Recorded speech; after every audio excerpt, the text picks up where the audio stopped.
Today I have the great rock and roll honour of chatting to Scott Holiday from the Rival Sons for the second time in 4 years. Welcome to the show, Scott.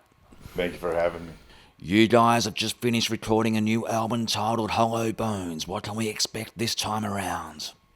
Hollow Bones. Well, it's definitely a Rival Sons record, but like with every record, since the beginning of the band, we've tried to turn a few different corners, do a few different things sonically, and become better songwriters, become a better band the way we gel and play. And the way we're capturing the record is very much live, so we're trying to, I guess, just always make a better record. That definitely wasn't the last record, so I can promise you we've given you that this time. Your songwriting process amazes me as you guys can go in and compose and record a song in a single day. This is a skill and discipline that a lot of writers cannot achieve as inspiration can be so elusive to so many. How did you establish this ability? I think it was trial by fire. I don't know if it's quite an ability as the luck that it actually works out every time.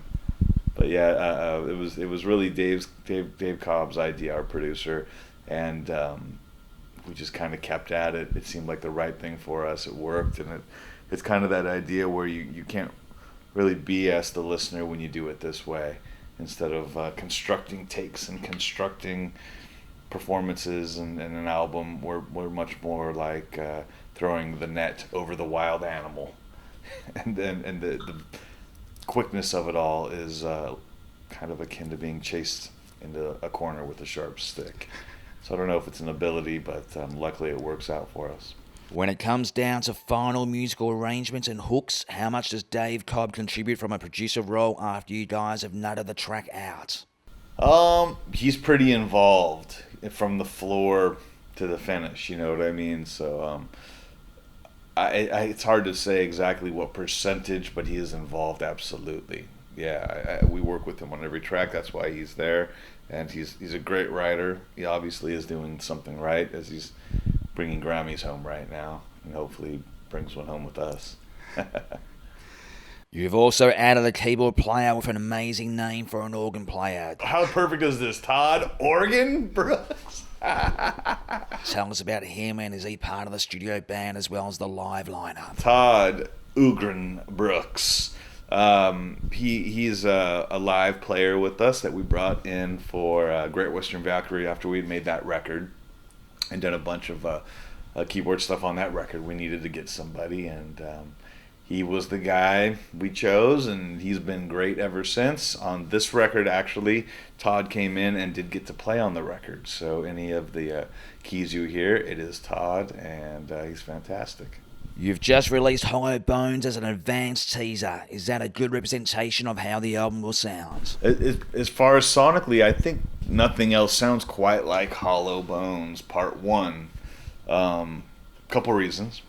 One reason, without sounding too nerdy, would be we used a different drum set, so it sounds different than the rest of the record sonically. Some different miking maybe, and then I also used a baritone guitar, which is very low, which you hear right out of the gate, that low riff. There's one more track with that guitar and that sound on it again, but the songs on this record are really different song to song. We really aimed at a lot of light and shade, a lot of variety, and a lot of different color.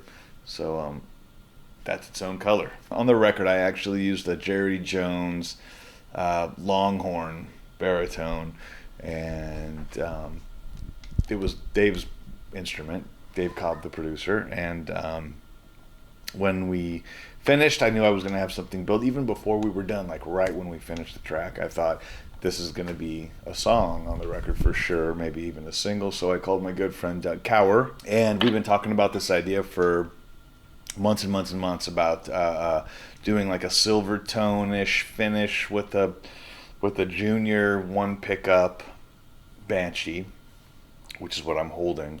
And after talking for a while and coming up with a bunch of different ideas, he built me this beautiful instrument. Which is actually the first baritone that Cower has built, and I will be using this live.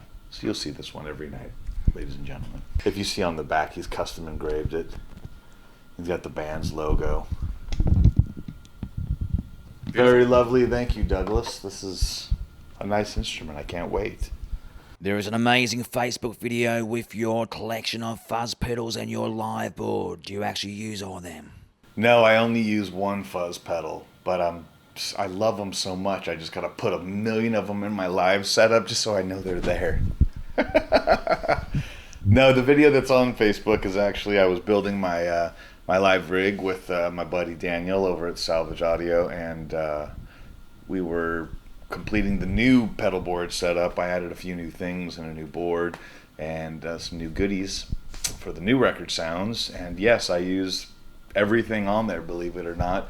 Not all at once, thank God, because it would sound a mess. But I build a live board that's going to span over our 6 records, so at any time we can really play anything on any of those 6 records. Ends up being a fair few things after a while. Only 1 or 2 things on at a time ever, if anything.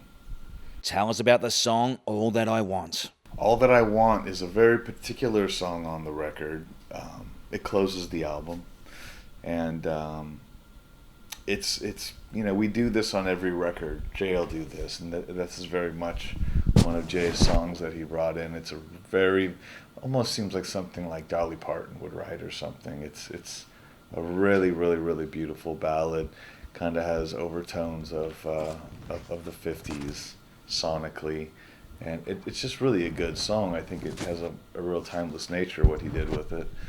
So anyway, on this track, all the people we work with decided after we turned in this very heavy rock and roll record that we should actually show people this song before the record comes out. So a lot of you might hear this song first and go, oh my gosh, this sounds like something that might be played back to back with Adele or something on adult contemporary. I know it's weird, but it's a beautiful song, and I hope you enjoy it.